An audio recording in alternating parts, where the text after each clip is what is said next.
The question many are asking is Europe more worried about Donald Trump than Vladimir Putin? American and Russian diplomats meet in Riyadh.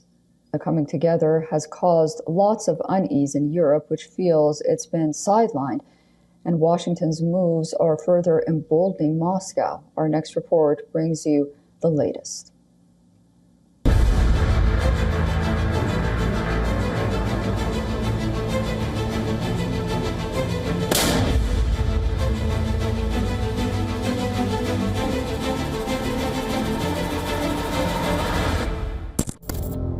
The war in Ukraine is raging.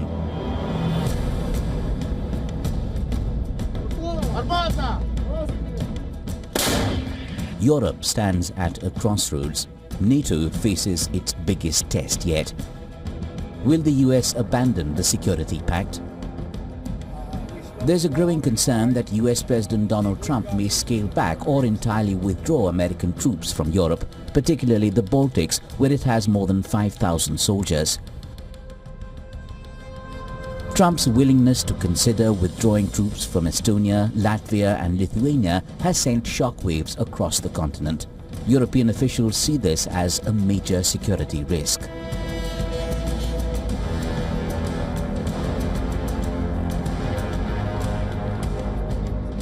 In total, there are about 100,000 American troops in Europe.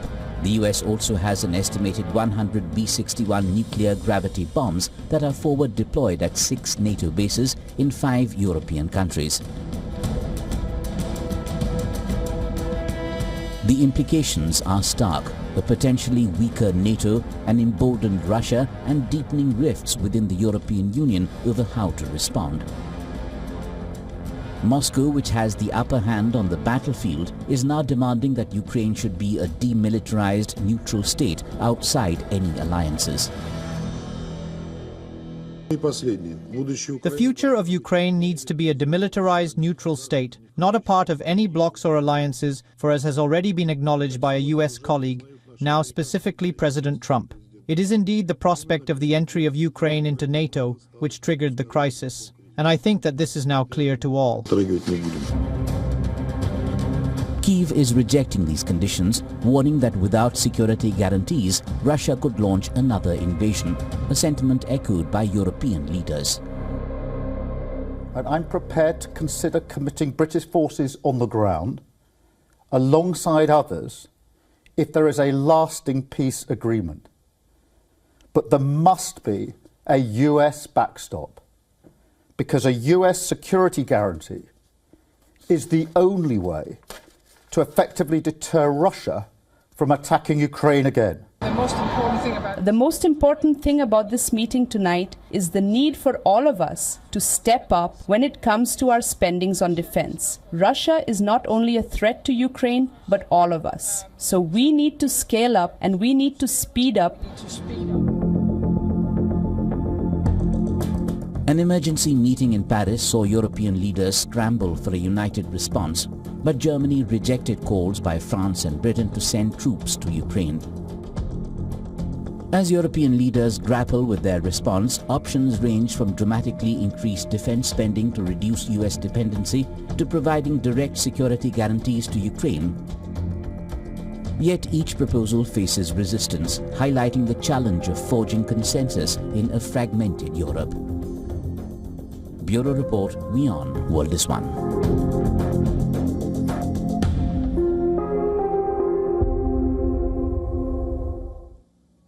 Gabriel Nerona is a former special advisor for Iran at the U.S. State Department under Secretary of State Mike Pompeo and Executive Director of Polaris National Security. Thank you so much for joining us on WION. Well, it appears that these talks between the Russians and Americans have ended.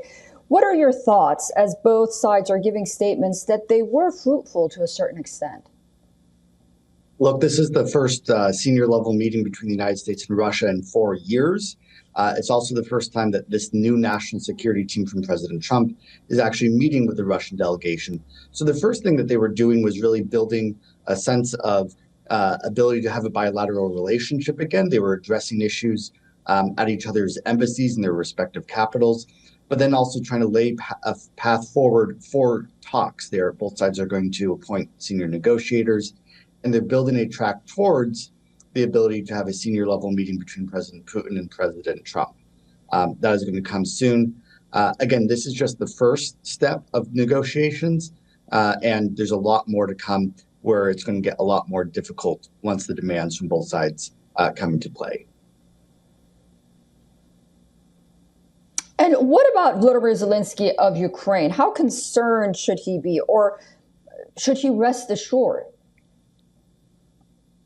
Look, he should be concerned because at the end of the day, this is every single detail that is coming out of these negotiations is something that the Ukrainian people view as basically life or death. However, Zelensky ultimately has to give the green light to any agreement because they are the ones that have to agree to stop fighting the Russians and lay down their arms as the Russians lay down their arms on their side. And so the United States is working closely with Ukraine.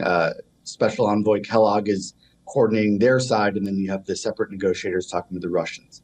However, the reality here is that President Zelensky doesn't have the leverage that he would like. The war isn't going great for Ukraine, and that's going to determine some of the contours of the peace agreement. Right. And my final question, you mentioned Secretary Kellogg. We have a readout of a meeting between the president of the European Commission, Ursula von der Leyen, and General Keith Kellogg, which is now the U.S. Special Envoy for Ukraine and Russia. They met, they talked a few hours ago. This comes in the backdrop of really headline-making news that Europe has been sidelined, and Europe is concerned that something might happen without any of its members being at the negotiating table. What do you make of this meeting and these dynamics at this point? Well, the big issue here is that Europe hasn't pulled its weight in providing Europe security. They've barely spent enough money to defend themselves, and they haven't been able to give sufficient support to Ukraine that would actually be something that they can use as a negotiating chip with the Russians. And so if they actually doubled their spending or tripled their spending like Russia has, then they would be able to be at the negotiating table with Putin offering something and having that leverage. Europe is realizing that now. They are realizing they've made huge mistakes, but it's coming too late. And so Europe is annoyed that it's not at the table. They're being sidelined, and that's a direct consequence of their own actions and their political lack of will to do the proper thing over the past decade and a half now.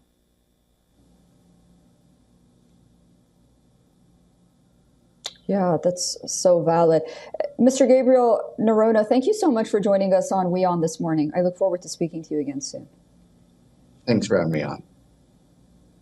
For all the latest news, download the WION app and subscribe to our YouTube channel.